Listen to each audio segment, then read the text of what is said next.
When I was a little kid, 10 years old, we adopted my little sister, so I had the experience of helping to raise my little sister, babysitting and feeding her and all those things, you know?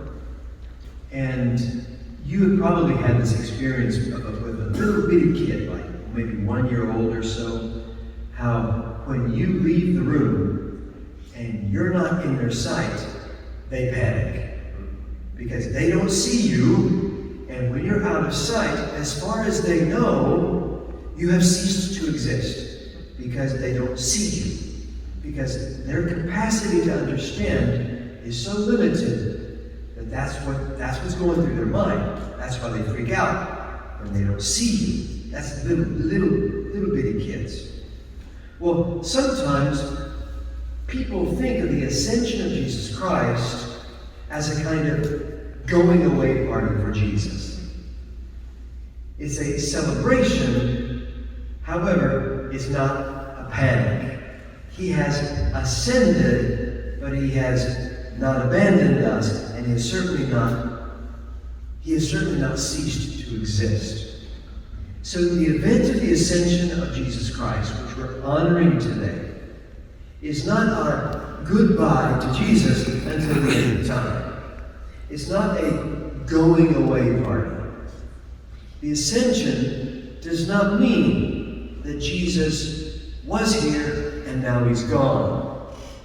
He hasn't gone to some specific place any more than God the Father could be said to be in any one specific place.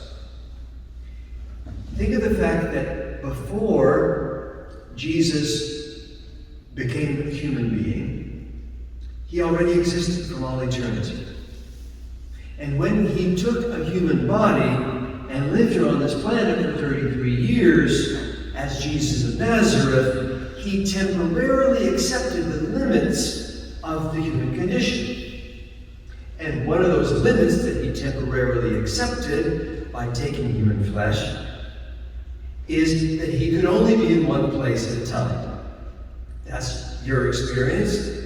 And it's certainly my experience. Even though your boss or your spouse or your kids might expect you to be able to bilocate, it's just not possible for us normal human beings. Now, maybe a few special human beings have an exception, like Padre Pio or Sor Maria de Jesus de Aguilera, the lady in blue. But for most of us, we're not able to bilocate. So, Jesus accepted the limits of time and space in the human condition when he lived in his incarnate life. However, now, because of his ascension, Jesus Christ is no longer just in Israel, or just in Galilee, or just in Jerusalem. Now, he's everywhere because he is no longer limited by time or space. He's not far, far away, hidden in some remote place at the edge of the universe. As it says in the second reading today, from Ephesians chapter 1, it says, Christ fills all things in every way. That means he's everywhere, at all time and all place. He is, by virtue of his ascension, no longer limited by space and time. So here's what his ascension is all about. Jesus' physical disappearance from the historical scene allows his spiritual presence to completely permeate all space and all time. That's really at the core of what the ascension is all about. So therefore, if you're going through hard times, and you feel like you're abandoned by Jesus, think again, because he is with you. Or if you want to sin and you think you can hide from Jesus, think again, because he sees you. He's everywhere. The event of the ascension of Christ is a transition from the time of Jesus' visible ministry here on earth to the time of the mission of the church,